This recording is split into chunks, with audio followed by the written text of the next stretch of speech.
Hi everyone, welcome to the Inside Uni Q&A about life at Oxford and Cambridge.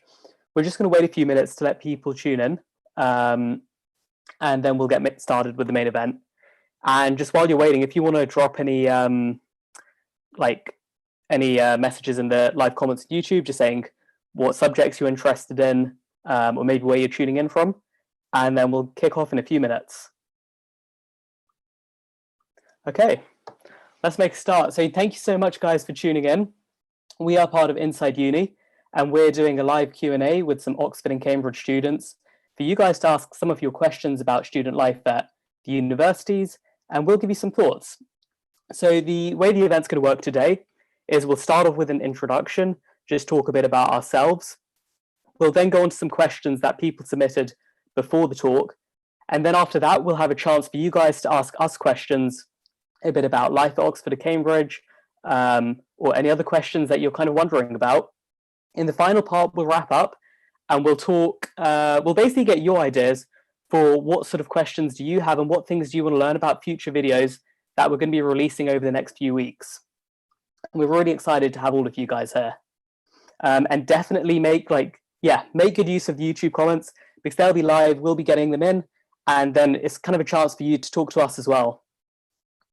So, and actually, before we do the introductions, I'm just going to also talk about a bit about what Inside Uni is.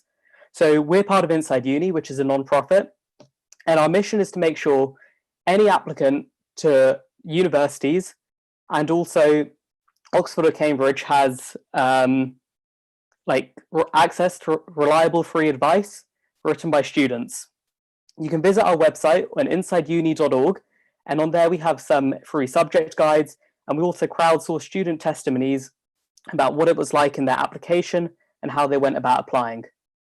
So to start off, I'm Akil, and I'm an engineering student at the University of Cambridge, and I go to Robinson College. Charlotte. I'm Charlotte. I'm at Keble College at Oxford, and I study math, and I'm a fourth year. And I'm Natalie. I'm a first year history student at Cambridge and I go to Fitzwilliam College.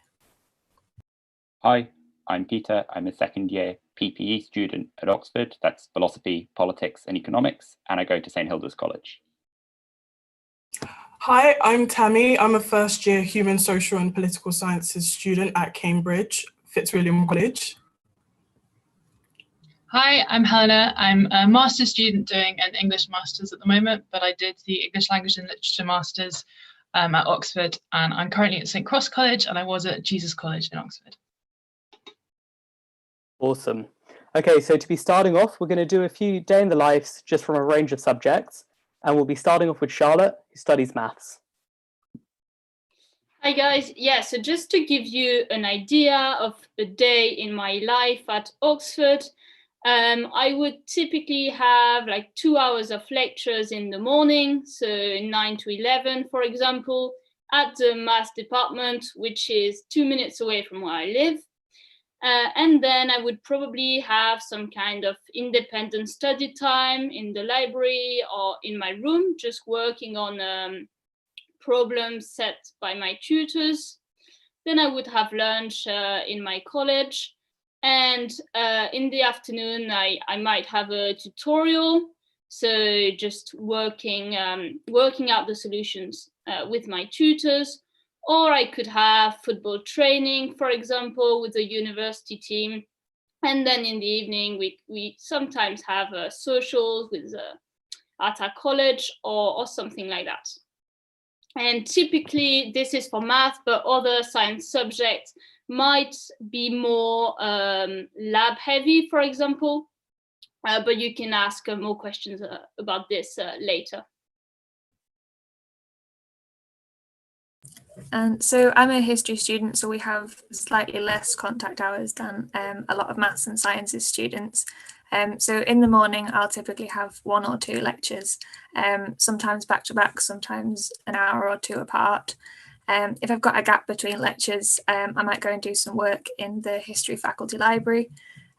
All of my lectures take place in the history faculty, which is about a 10-minute cycle ride from my college. And then I usually come back to college for lunch, and I'd spend some time working in the cafe or the library in the afternoon. Most of my work is reading and writing for my weekly essay, and sometimes I'll have a supervision in the afternoon as well, which is a one-to-one session with an academic talking about my essay and any other ideas about the topics I've been covering that day.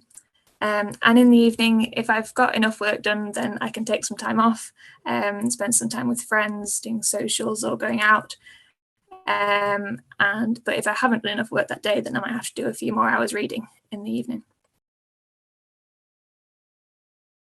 So hi again, Tami. And usually my day starts at about 10 a.m. So I usually have one, max two lectures in the morning.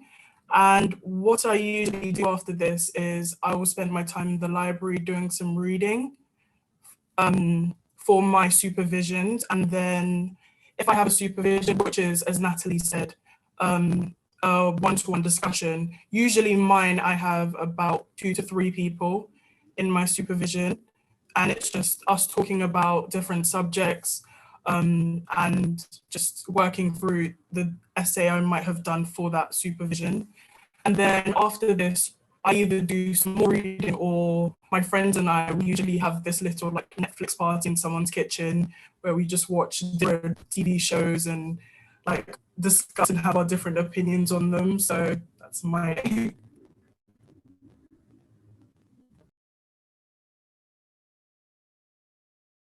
Two things as well extra. So if people are asking, is we will make this video available afterwards. So if you can't watch all of it, that's fine. We'll be putting it up on YouTube.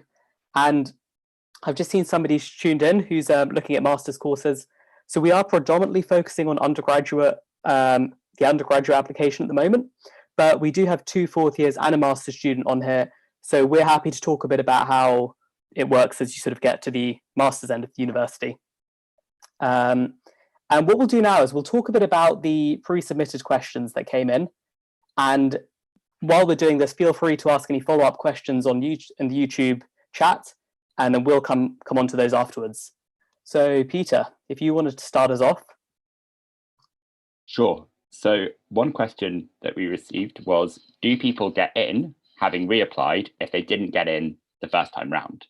And the short answer is yes, sometimes. If you don't get in the first time round, or don't get in at all, it's not like an assessment of you as a failure. It's a lot of randomness, and it's a very specific teaching system at Oxford and Cambridge where you're in small groups with academics, and you need to be very happy to talk about things in those groups, express your thought process verbally, and there's nowhere to hide, which means you could be really intelligent and really interested in your subject, but not really very well suited to that system. That means that the interviews are a two-way street. It's not just them trying to see if you're good enough, but also a chance for you to see if the system is right for you and them to have a look at that. Basically, there are 2 reasons why you might get in the second time round if you didn't the first time. The first is that you've got a whole year and you could develop quite a lot. And the second is that there's just quite a lot of randomness in the system, even though they try very hard to select the people they think would be best. So I think try to develop more, try to read more around your subject if you're interested in applying again, but also recognize that there are unfortunate random events and they can happen twice. You might be perfectly deserving and not just miss it 1 time, but miss it 2 times. So be ready to deal with that, because that just might happen. And other unis are great and actually sometimes a lot better for you or for your course specifically. So don't worry about it if you haven't got in. And certainly don't worry about it if you haven't got in 2 times in a row. I know it can feel personal. I have friends who've been through that experience, but really there's a lot of randomness in it. And it might just not be the best place for you. That's not something negative about yourself. Yeah, and just to add to what Peter says there is, the courses, they do differ between universities, and definitely there are courses that could be suited to you in different universities purely because of what they teach or how they teach, as that's really important to bear in mind as well. The next question we got was, do we like the teaching methods and are they up to date? So I'll talk about this from a science point of view, or at least from engineering. and then Helena will talk about it from an English point of view. So with engineering, our building, it looks quite brutal. It was built in the 1970s, and it's not as easy on the eye, but actually once you're inside it, the labs, they are for high quality, and we're really fortunate to have good lab facilities. And then in terms of the teaching itself, so it's mainly lectures in your younger years, and then as you get older, the lecture sizes get smaller and feel a bit more like classes. You do have labs as well, and there's also a fair bit of independent study, but we've got good facilities for like the library and the computer suite. And I think, well, with engineering at least, they are quite responsive with how they teach. So for example, in my second year, they brought in online lectures and video capture, and they also ask us quite often and change the course for the younger years, particularly with stuff like computing. But some of the course content, it is fairly similar to what it would have been 10 years ago, and that's because, well, maths doesn't change. So the stuff they teach now would have been applicable before.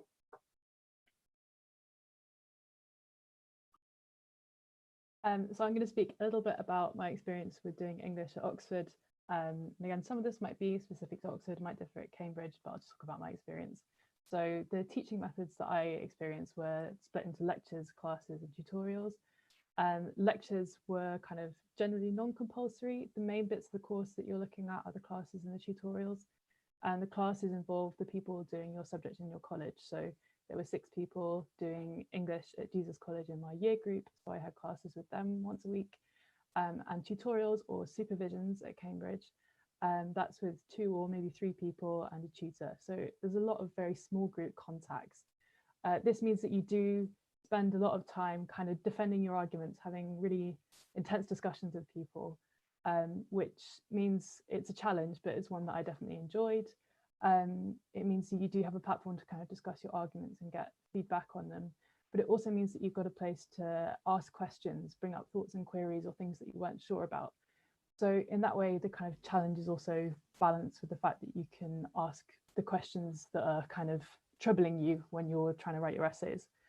It means it does rely on you kind of doing a lot of the reading by yourself each week, and kind of using your thoughts and ideas rather than being led by lectures. But this also means that you can sort of tailor the discussions to your interests, which I think is a real advantage. And it's a very traditional, old-fashioned type of teaching, which has been around for a really long time at Oxford and Cambridge. The fact is, though, that you're dealing with a current expert in your field who's going to be talking about really up-to-date scholarship. So even though the kind of teaching methods are traditional, they have survived for a reason. And you're also dealing with a lot of kind of very new information in those settings. Cool. Yeah. So moving on to the next question that we received, someone said, as an international student, I'd like to know a detailed step-by-step breakdown from first contact with the uni to getting in. So I'm French, as you can hear. So firstly, I would say that the timetable is the same for international students. So that means that you will have to submit your application by October. You will have to do admission test and interview. So it's fairly similar. Now, a few things that may differ is, especially you might have to do an English test. So you would have to check that. They accept quite a few different ones. And then also you might want to check if your school can do the admission test, or you might want to ask your school to register in order to be able to host the admission test. So you might want to check these two things. And then for me, I really had to compare my syllabus. So like the French math syllabus to the English one, in order to see like what I had to learn in addition to what I was already studying at school. And there were quite a few differences. So it's definitely worth checking. And for me, that just means that I bought like A-level books, and I just did them on my own, just to make sure, you know, that that my level was the right one for the admission test in particular. And then a final thing that I found personally slightly more difficult for international students is that you might go to a school that doesn't usually send students to Oxbridge. So it might be, a bit hard to actually know what it's like. But that's also why we're here, and we'll redirect you towards websites like InsideUni or Project Access, obviously, that can help you as well. And then just another question on that, it was, how will Brexit impact EU students financially when applying to Oxbridge? So on that note, Oxford and Cambridge have said that if you are starting your studies in 2020 and 2021, you will pay the home fees for all your years. But then after that, they haven't said anything yet. So unless you're meant to start in 2020, 2021, you should definitely check the official university pages as they will be updated. But yeah, that's all I can say as of now. But definitely the uni pages are very good. There is lots of info there, so definitely check this out. And another question that's been asked is how important a college is and which one is best, which is a difficult question to answer because everyone will have a different opinion on which college they think is best. In reality, that is more of a joke between the different colleges. Everyone thinks their college is the best, but a lot of different colleges will all have their selling points and why people choose them. The first thing to think of is most colleges offer most courses, but there are a few exceptions. So that's the first thing to check, that the college you're applying for does offer your course. It's not just a case of there's one college that's best for history or one college that's best for maths. It's much more broad than that. As I say, most courses are offered at most colleges, so that's not really the way to think of it. A better way is to visit an open day, hopefully after social distancing is removed and you can actually go and visit the cities and go around all the different colleges and see which ones appeal to you. At the moment, of course, you can look at their websites and online resources and see what you want to prioritise in terms of choosing a college. A lot of colleges are doing virtual open days, so you can take advantage of that at the moment. Some colleges are closer to lecture facilities and faculty libraries. Some colleges are a bit further out of town, if you prefer that, or really close to town, if that's what you want, where you want to be. So there's lots of different things to take into consideration, but ultimately it's a case of where feels right for you. But also remember that both Oxford and Cambridge have a pooling system where students who aren't accepted at one college may be transferred to a different one. And generally people are happy where they end up. So while colleges are important, it's not the be all and end all.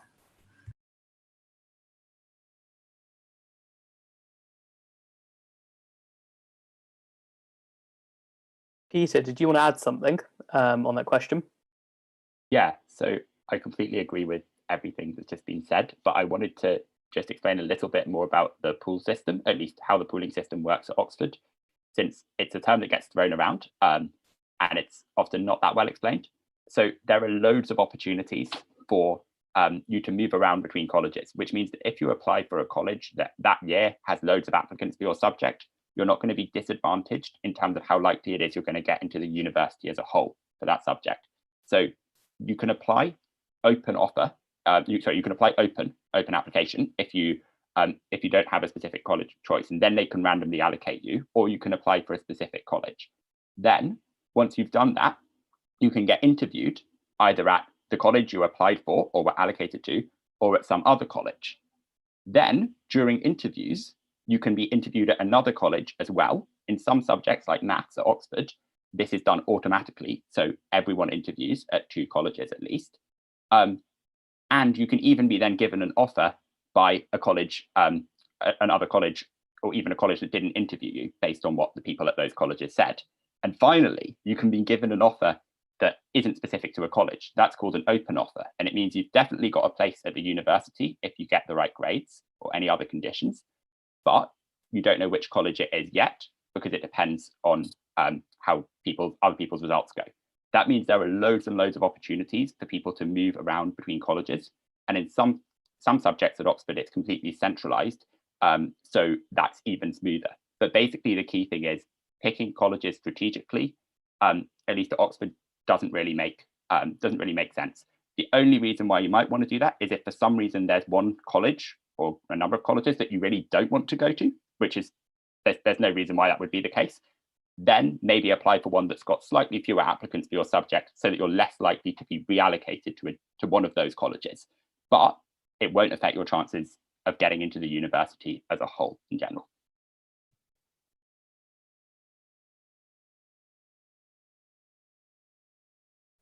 Perfect. And Tami, did you want to talk about social life?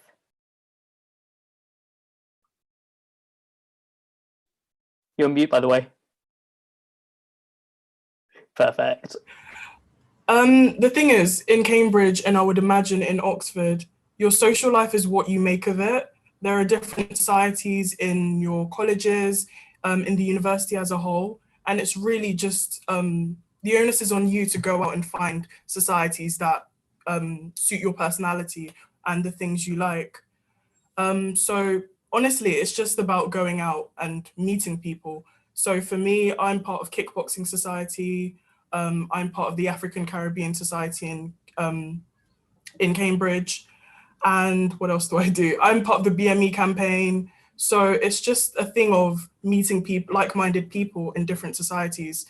And yeah. The BME campaign is the Black and Minority Ethnic campaign. It's like a political group in Cambridge, and it's part of our student union. We just basically talk about all the different concerns that BME students have and voice our opinions politically in Cambridge.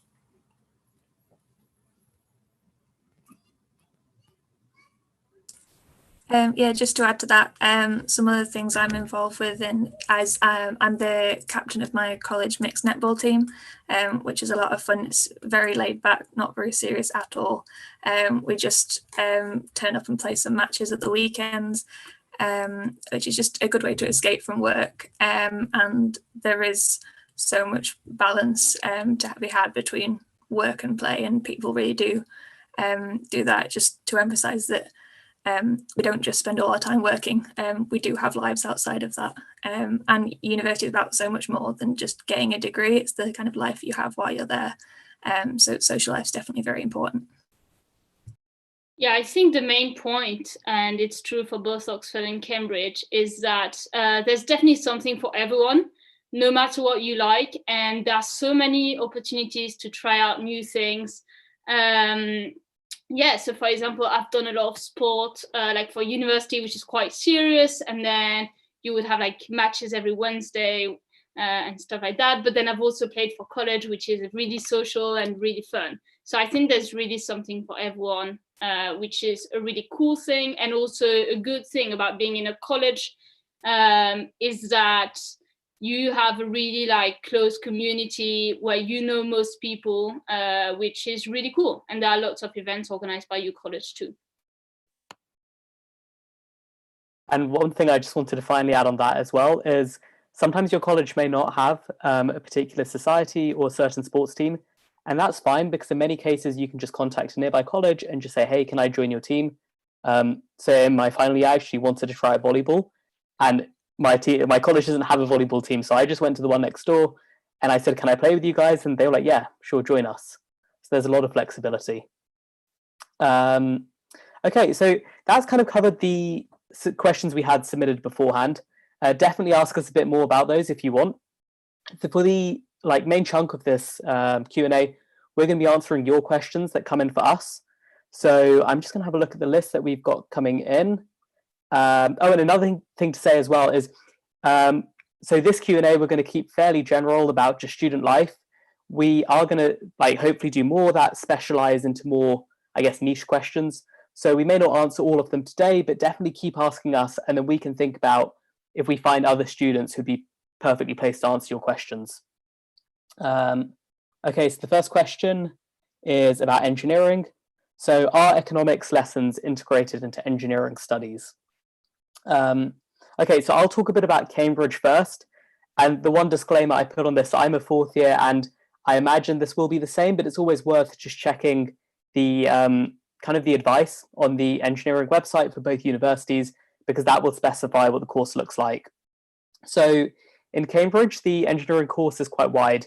In your first year, you cover quite a few topics which are all technical. Then in your second year, you have a small bit of one paper, which is, well, for me at least, it was business economics. So that was fairly classical economics. Well, as an engineer, I say it's classical. I don't know. Peter may say something else as an actual economist. But it was kind of foundations. And then in your third and fourth year, you have a lot more business and management modules. So these are done in tandem with the Judge Business School, which is Cambridge's business school. And we actually get to do some of their modules. It is a fairly small part of your year. Most of your year will be engineering, but there's the option there. For Oxford, I can't talk with that much authority. I am aware that they used to have an engineering and economics course. That may have now... There is... Oh, yeah? Sorry, Charlotte, do you want to talk about it?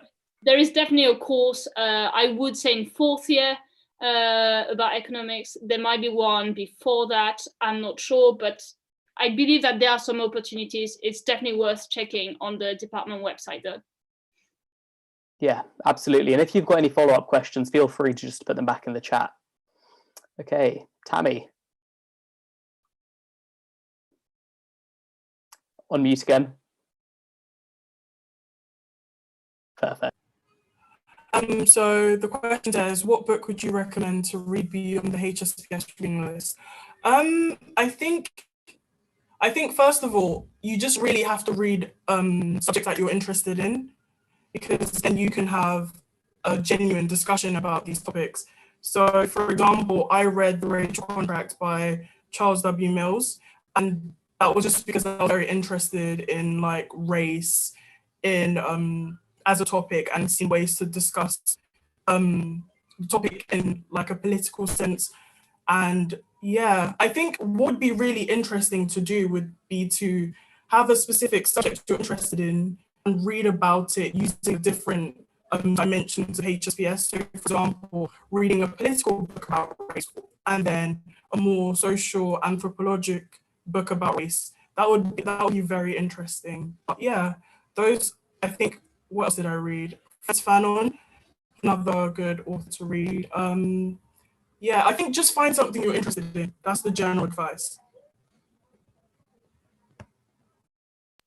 And another thing to add on that as well is, I was speaking to an admissions tutor actually, and they were saying, as Tami said, it's really important to pick something you're interested in, perhaps on the recommended reading list, and don't feel like if you are coming to an interview at some point and there's a particular person who's interviewing you who's a specialist in something, don't feel like you need to make up that you're interested in what their specific niche of that subject, because they realize that the subjects are broad and that you might have something specific in that.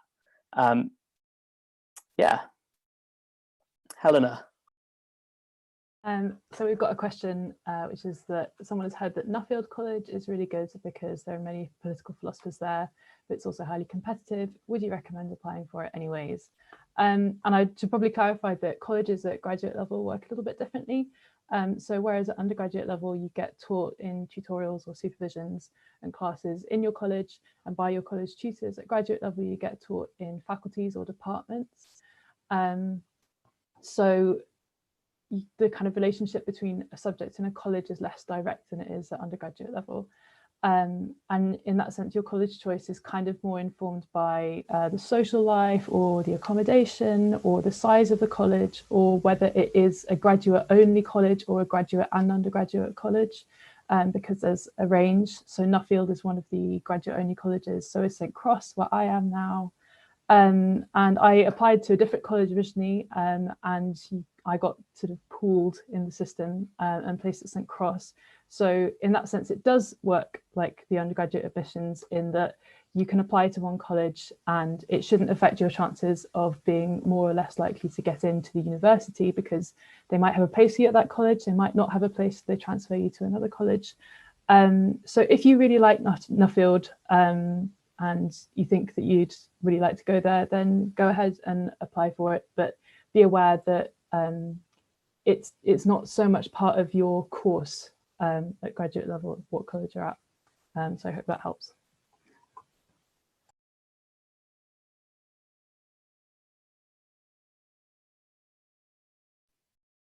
Perfect. And Peter, we've got a question that's just come in about PPE. Sure. So someone has asked, are there any major differences in teaching PPE at different colleges? So the short answer is not that much. There'll always be some differences, because what happens is you have lectures centrally, they're organised by the university, but then you have your tutorials or classes in small groups in your college, like we've said. So some tutors will do things in different ways, and the first year course in PPE at least can be taught in a load of different orders. So different people will be doing things in different terms, depending on college, but there's no like real systematic big difference between one college and another. So I wouldn't worry about that. The closest I can get to that is the logic part of philosophy, where in the first year, you have to study some logic, some formal logic. Some colleges make everyone do all of the logic, and some give you the option to just do half, because you only need to know half of the exam. That's the maximum difference. Really, there's not a lot of difference.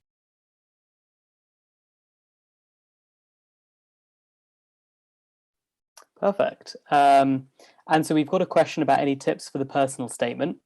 So the important thing to bear in mind is via the UCAS system, you're applying to multiple universities at once. And so it is important to focus on the personal statement, because there are many universities where it's one of the main things you're being assessed on. So definitely worth investing some time in. And the other thing is, it's quite a nice chance for you to kind of collate all of the work that you've done, to think about your subject, to shape your interests. So in that sense, it's worth investing time, because like for me, it kind of had one nice document where I already understood why was I applying for this subject. And then when I came into the interviews, we didn't talk about it much. In some interviews, people do like talk about it much more. But it did give a nice talking point for, oh, there's this thing that I did, and this led me to be interested in engineering because of this. And there was this book which shaped my thoughts. So yeah, don't discard it completely, because there are valuable things from it, and it is important for some universities. Yeah, I completely agree with that. So like, don't agonize over it on the one hand, but also spend some time, really think about it. Other universities have less information than Oxford and Cambridge, because they often don't do tests and things. I think one thing that might just be worth mentioning before I stop talking is that just how much it's true that extracurriculars unrelated to your subject for Oxford and Cambridge specifically, not necessarily for all universities, are not super important for the personal statement. In fact, aren't important at all usually. I think people think, oh, this isn't possibly right because everyone says that I should do extracurriculars. You probably should. There are loads of benefits you can get from doing them, but not usually specific to your application to Oxford or Cambridge unless it's subject related. And it's just a thing of, if your personal statement reads like, I read this, which made me think this, but I disagreed with this, so I went and read this, so I watched this video, so I thought about this for a while, etc. And that sounds like dry and academic. You're doing it right for Oxbridge. Just to put that out there.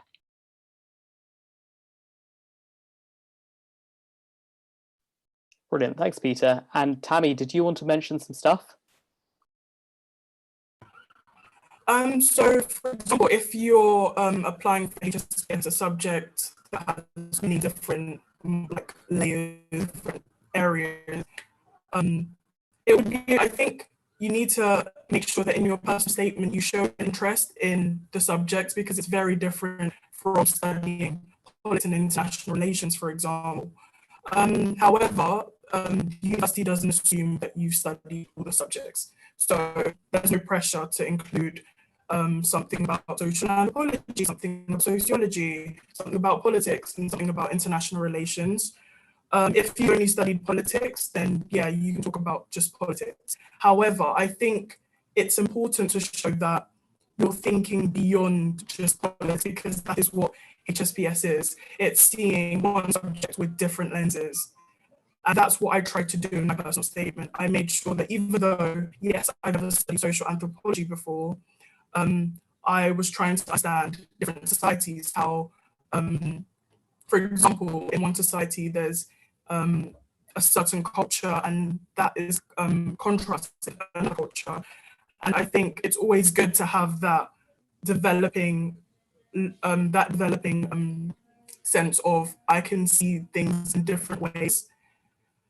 And for me, I just made sure to kind of read about different topics, but that didn't make it into a personal statement. It was just a case of expanding my mind and the way I thought about things.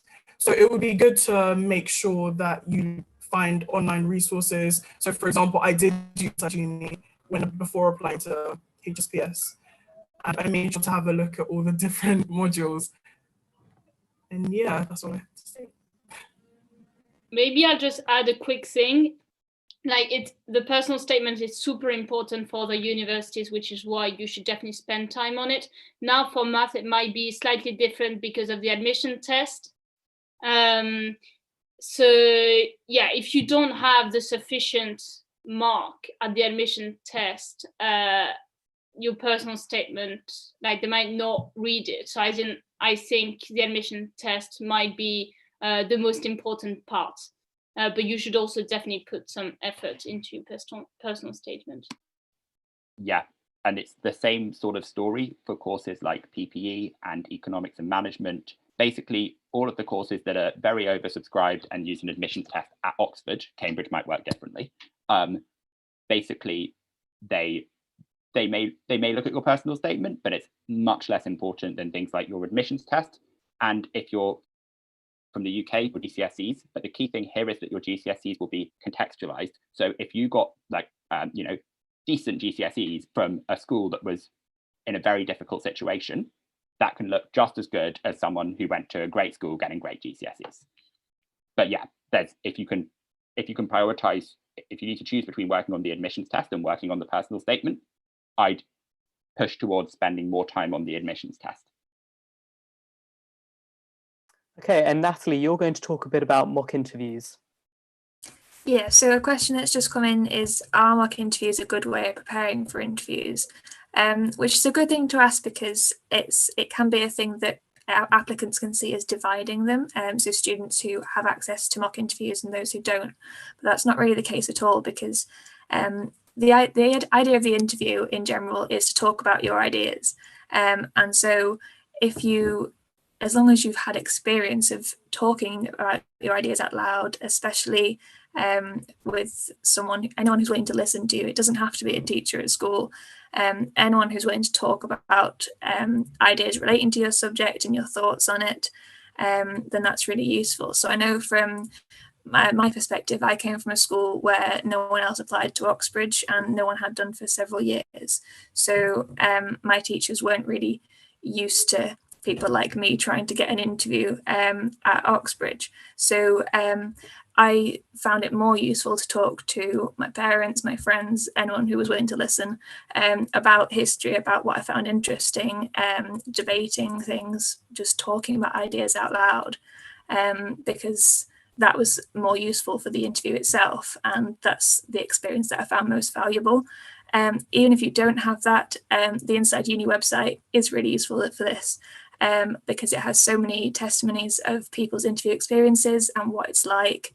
And so you can get a kind of mock interview experience from reading those, and how people have interpreted it and how their experiences might relate to yours. Because although the questions will never be identical, and the questions aren't specifically referenced on InsideUni for that reason, it's the general idea of talking about your subject and sharing ideas and discussing something with academics, which is a really exciting experience to actually talk about things with academics, and something that you should hopefully enjoy. I know I really enjoyed it.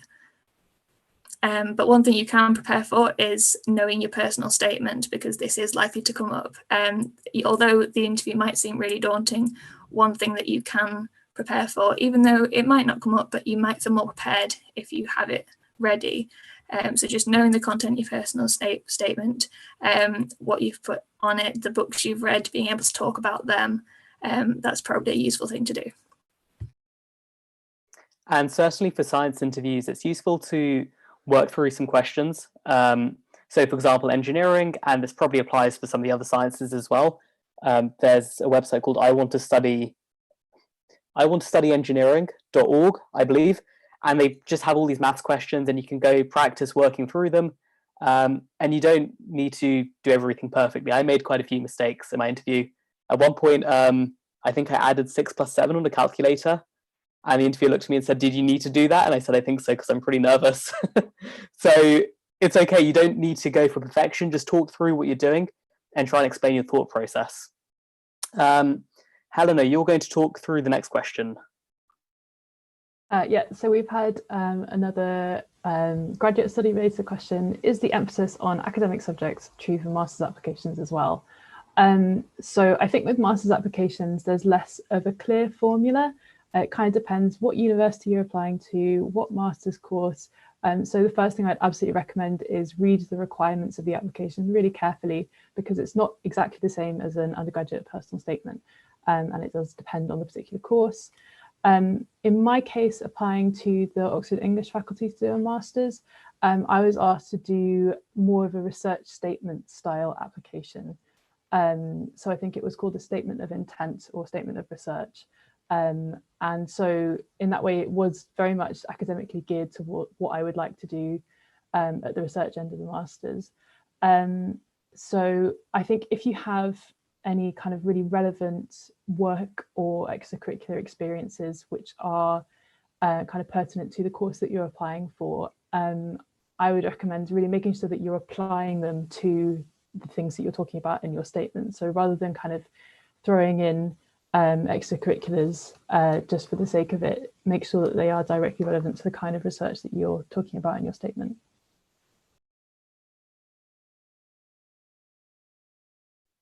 Brilliant, thanks, Helena. And Peter, you're now going to talk about economics. Sure, fun stuff. So often maths questions do come up in economics, and that's because, well, at least for Oxford PPE, the economics course, about 75% of it is basically applied maths in the first year. That's because you need to know some basic maths and how to use it to be ready to take further courses in economics in second and third year, and because maths can help formalize and clarify what you're assuming and how stuff works. So it's quite likely that you'll get a maths question, although it's not at all certain. It's not going to be testing you on, or it's not going to be assuming that you understand or know concepts that are outside of your syllabus. And if for some reason a question comes up that requires some knowledge you don't think you have, you can just tell your tutor that, the person interviewing you, and they'll be happy to help, because they're not trying to test what you know. Well, caveat, they want to check that you have like basic math skills, but my maths interview, for example, was probably about AS level maths. If you think of the UK, like first year of A level, and the idea is more applying these maths ideas to unusual situations. So there are a few types of maths questions that can come up, but really anything could happen because an interview is a personal experience. The ones I'll mention are game theory, which is a branch of economics that deals with strategic interactions between people. Basically, if you and I have to make decisions, but my decision might affect yours and yours might affect mine, how should we act, assuming that we're rational and we think that each other is also rational? There's a great book on this called Thinking Strategically. And you don't need to read about game theory. You don't need to know about game theory for an interview. But if you do, it might be useful. And it's a really interesting subject in itself. Second type of maths question that might come up, and this is not an exhaustive list, is basically taking something you might have seen if you've studied economics in school. You don't have to have studied econ, but if you have, then trying to make it a bit more mathematical. So say you might have seen a demand function, or say revenues you might have seen some economic function and it just been drawn as a line on a graph. Now you might be given a functional form for it mathematically and asked to, say, differentiate it to do something like maximize profits or something like that. And the final thing is just sort of curveball questions like I got, where they'll help you through the question, but it's something that you probably wouldn't have expected at all. I was asked about like building wooden picture frames to test my understanding of basic calculus. The maths wasn't that hard at all, but it was difficult in the interview, and I made a lot of mistakes. In fact, I left thinking I'd just blown up my chances of getting in, but they helped out. And just like Akil was saying, it's not an issue if you sometimes make mistakes. So make sure you've got the basic maths, like basic differentiation, basic algebra is useful stuff to know for the course and for the interviews, but don't stress about like learning hundreds of topics that might come up, and don't stress about like making mistakes, even if they seem like very silly ones. They know that it's a difficult thing to do in an interview. Thanks, Peter. So we've got 12 minutes left. We're going to wrap up with 2 final questions. By all means, put other questions in the chat, and if we don't cover them this time, we'll bear them in mind for future. So the penultimate thing we're going to do, we're just going to kind of say one resource we found useful when we applied. So mine was iwanttostudyengineering.org, and I believe Tami has already put that in the chat. For me, I used the department website quite a lot just to get an idea of what the course was like. And especially, I know the Oxford Maths department does like first year lectures that you can just watch on YouTube. I think it's by the like Oxford Mathematics or something like that. So it's just quite good to get an insight, see what it looks like. Yeah, I found really useful the Cambridge History Virtual Classroom, which you can access through the main history faculty website.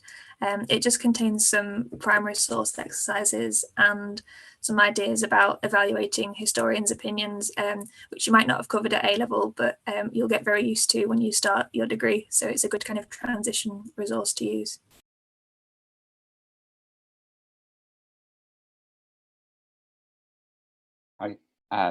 So I just mentioned it, but I think probably my favorite resource was this book called Thinking Strategically. Hopefully you can find it in a library or something.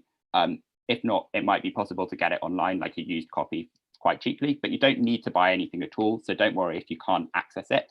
I think game theory is a fun area to look at because it's a type of sort of economics, also a type of mathematics that you might not have seen before. Or it's quite accessible and it's really interesting in my opinion. There are lots of interesting YouTube videos introducing that. It's not that you have to know game theory or anything else. It's just an area that I found quite interesting, and a few of my friends did too.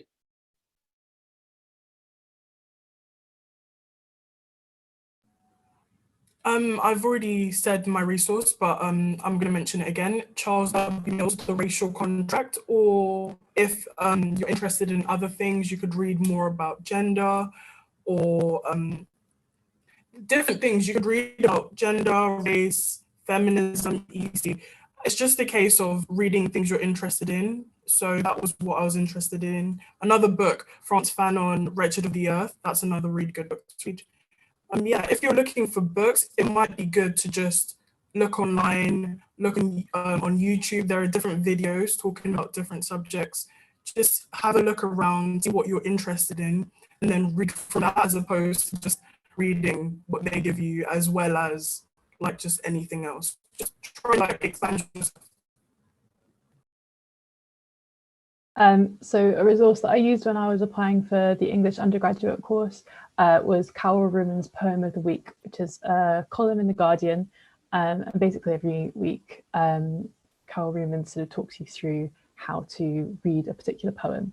And I just found it a really accessible, well-written way of doing a close reading, which is what a lot of English interviews will involve, that you'll be asked to do a short close reading passage. So I just found that quite an encouraging and helpful resource. As we begin to wrap up in the last few minutes, I just want to go over, so as I mentioned before, this is a series. The idea of today was a fairly general Q&A, but what we want to do as we go on is find out if people have specific areas they want to learn more about. We'll actually go and find those students who do those subjects, or maybe have those experiences, or perhaps like applying for different parts of the world, and try and bring them on a call so we can really get their first-hand opinions. And to make this series work, like, we really need input from you guys as to what do you want to hear the most, because once we know, we can go and find out those things. So definitely either just pop it in the chat now if there's particular areas you want to talk about. We have also got a Google form where we're collecting some stuff. So Tommy, if you have a moment, if you could put that in the chat, and if not, we'll put it in the chat after this finishes. Yeah, and so if you want to get in touch with us afterwards, the best ways is either you could email tommy@insideuni.org, or just Facebook Messenger. If you just find us on Facebook, Inside Uni, and just drop us a message and we'll reply to you. So yeah, if there's nothing else, I'm just having a quick scan of the chat. No other questions that have popped up. So yeah, I think we'll wrap it up there. Thank you so much for coming, guys. And thank you to those who came from Project Access and Project Access for working with us. For those of you who don't know what Project Access is, it's a really good mentoring scheme where they basically take people who don't have support, and they also do a lot of work with internationals who might not necessarily have immediate access to the universities, and they partner them up with a mentor. It's all free, so it's definitely worth checking out their website. Yeah, and if you want to keep an eye out for our future events, we'll be putting them on the YouTube channel, but certainly Facebook, Instagram, Twitter. I think there might be a TikTok coming up. I'm the wrong person to ask for social media, but so I hear. But certainly Facebook, Instagram will be the big channels for us. So before we wrap up, did anybody on the call want to add anything else? No? Amazing. Well, thank you so much for coming, guys, and we'll catch up with all of you soon. Bye.